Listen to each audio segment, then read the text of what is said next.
So what is special about Jerry? That that's really a loaded question because I think that everything about him is really special.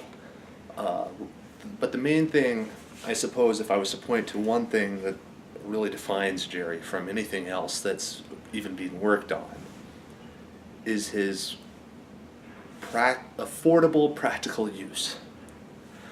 And that's a couple of features in one. But right now, if you look at robots that the average man can go out and buy, the big focus has always been on drones. Or, well, not always been, but more recently has been on drones. And in the last year or so, a thing called social robots has come about. But those are what people normally can go on Amazon and purchase as a robot to have in their house or give to their kids or something like that. But the trouble is, drones are very limited in their capabilities. They're expanding a little bit, and that's always what happens when a technology exists for a while. But they're not really something that you can have around you all day long doing something. They fly for 20 minutes, they take the picture or take the selfie, and then they're done. Or deliver the package, whatever people come up with them, as far as that goes. And with social robots, I have a real problem with social robots because they have no real practical use. They're an expansion on the smartphone almost. They're an articulated smartphone, or a smartphone on a stand. There's nothing that's really valuable within them. They're a component of the smart home. That's a better way of saying it.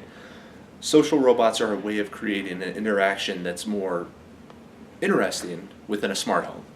But they don't really do what a robot is supposed to do. And a robot in itself is supposed to sense the environment, perform some action, and make some decision. So I wanted to create a robot that is useful for something. A robot that can actually, you can tell him to go get a Coke out of the fridge and have it bring it back to you. That's what everybody thinks of as robots. Nobody thinks of a smartphone on a stand when they think of a robot. They think of something with claws, two arms, waving, saying danger, danger. That's what media has taught us to perceive, either something that's going to kill us or something that's going to be our best friend. But Jerry is very special in that he has the capabilities, the physical capabilities, the body to work in human environments and do something that's useful. But in doing that, while doing that, he's also incredibly affordable. The design right now, when we're going to release it, I don't want to commit to anything, but the expected price is about $25,000 to $5,000, or $2,500 to $5,000. That's the range that we're looking at, and we'll see how it develops.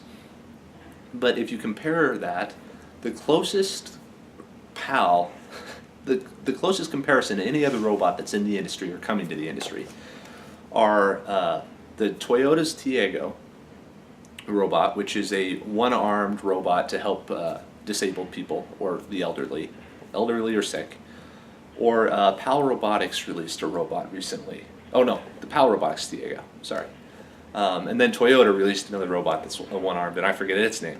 But PAL Robotics, which is a Spanish company, released a robot with one arm and is mobile. And they're expecting the final price when you add on the arm and add on the sensors and everything else to be right around $50,000. Probably more. And Jerry, at maximum, is going to be $5,000.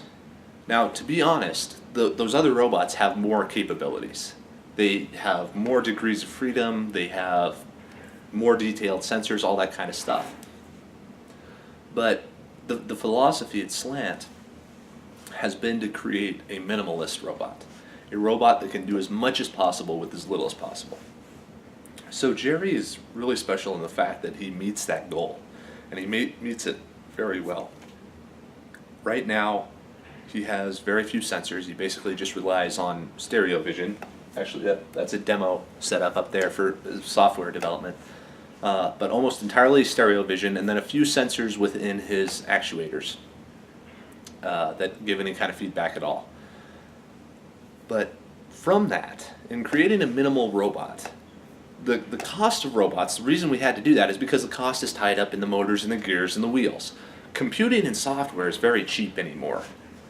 So if you can create a robot that relies on those to things as opposed to physical products like motors, then you can greatly reduce the cost of it. So that's what we've done at Slant. We're creating a minimalist body and putting the burden of performance on software, of figuring out what the robot is doing. And that's partially why we chose stereo vision, because it provides all the information any robot could ever need. A camera gives you all the information about the environment. Other sensors like a laser rangefinder or something don't do that. They give you one piece of information. Whereas if you're smart with the software, a camera gives you any kind of information you could possibly want. So that's why we are designing Jerry around that. What else is special about Jerry? Well, she's made of wood. And that was partially a cost choice, but right now Jerry it was a design choice. It was a product choice also. It wasn't just a practical choice. It was an aesthetic and emotional choice.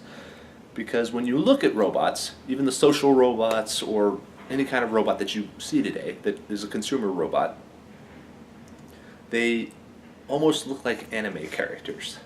They're smooth white plastic. And I think this is a side effect of products like the iPhone being so successful. People think that any product should emulate the look and feel of handheld devices or other technology, which means smooth, curvy aluminum.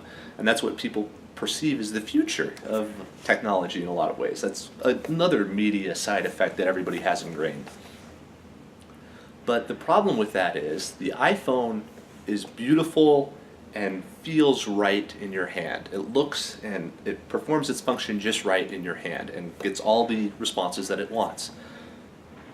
But when you scale that up to 3 or 5 feet and stick it inside a house, then it becomes really ostentatious. Because houses are not designed to be smooth flowing curves of aluminum and glass. They are meant to be more comfortable and warm and homey.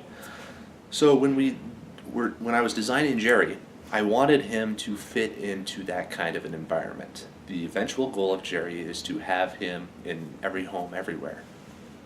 And in order to do that, you have to have him fit in almost all homes. And almost all homes have some piece of wooden furniture in them.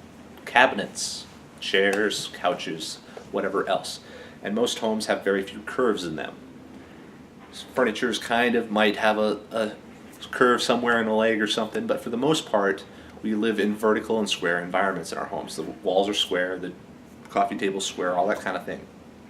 So we based Jerry basically off furniture. And that is something else that's really special about him because he has such a different aesthetic than any other robot in the industry, anywhere. And I don't expect that to really change because wood is a very foreign material and most people don't connect that with technology. Let's see here. What else is really special about Jerry? I talked about the affordability and practicality and the wood design. That's pretty much it. I mean, I could go into the details of the design about him all day long because there was not a single decision made in Jerry on a whim. So I could elaborate on that forever, but I think those 3 things I talked about, just in how he operates and how he was made, will do for this question.